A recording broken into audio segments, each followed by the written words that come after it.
Sendo a empenagem vertical os componentes mais relevantes para a estabilidade direcional e afetando também a estabilidade lateral, né? A gente vai tratar de diversos assuntos aqui nesse tema, tá? Da empenagem vertical. A gente vai falar de características desejadas de uma empenagem vertical, o conceito de volume de cauda e como ele é utilizado, configurações de empenagem vertical, forma e planta da empenagem vertical, vamos falar aqui de alongamento, basicamente, e enflechamento da empenagem vertical, o uso de dorsal fin, qual que é a utilidade do dorsal fin para a empenagem vertical e a sua relevância para a empenagem vertical para alguns casos, especialmente para alguns casos de dimensionamentos de carga, o efeito da asa e da fuselagem na empenagem vertical, o efeito da empenagem horizontal na empenagem vertical, parafuso, tá? O efeito de sombreamento da empenagem vertical que pode levar a um parafuso, sendo esse a característica se você consegue ter comando direcional para sair do parafuso ou não,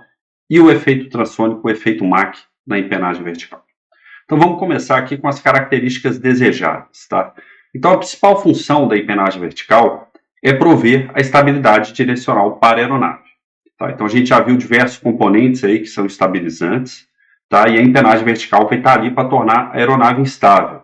Ou seja, o que isso quer dizer? Isso quer dizer que quando você tiver um beta positivo, tá? Um beta vindo aqui pela direita, você vai ter um CN positivo, ou seja, um CN restaurador. Então, a partir do momento que você tem uma derrapagem, a aeronave vai ter uma tendência natural de retornar à condição de derrapagem igual a zero, tá? Para isso, a empenagem ela funciona basicamente como uma asa na posição vertical e ela vai gerar esse CY e juntamente com esse braço, tá? Ela vai gerar um momento de CN, tá? Então, esse CN vai ser basicamente o CY multiplicado pelo braço. A gente ainda poderia considerar aqui também um CN que seria gerado pelo momento aerodinâmico da própria empenagem. Mas por se tratar de um perfil simétrico, esse momento pode ser desprezado, tá?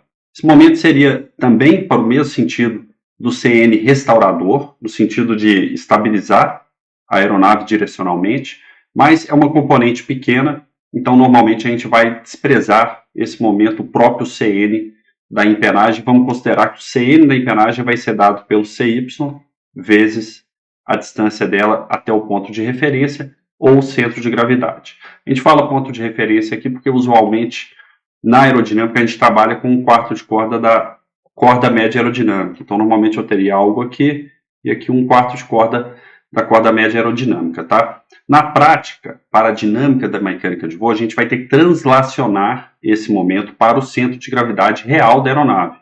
E a gente considera que as forças atuam sempre em torno do centro de gravidade. Para o estudo da aerodinâmica, a gente mantém um ponto fixo no quarto de corda da corda média aerodinâmica, tá? Primeiramente, né, a empenagem vertical vai ter uma contribuição na estabilidade lateral.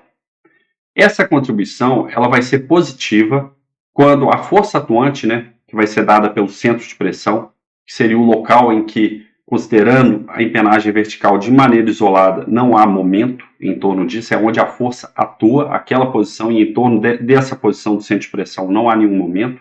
Quando ela estiver acima do centro de gravidade, tá, ou acima do nosso ponto de referência, a gente vai ter uma estabilidade lateral positiva. Ou seja, no caso de um beta positivo, vindo pela direita, ele vai gerar um CY para essa direção aqui, tá? E esse CY vai acarretar num CR negativo, tá? Ou seja, eu vou ter uma CR beta menor do que zero, que é uma CR beta estabilizante.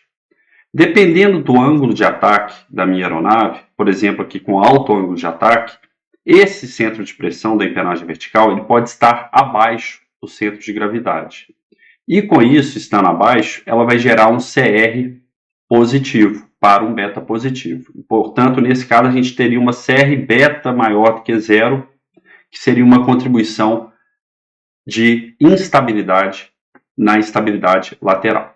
Tá? Então, essa contribuição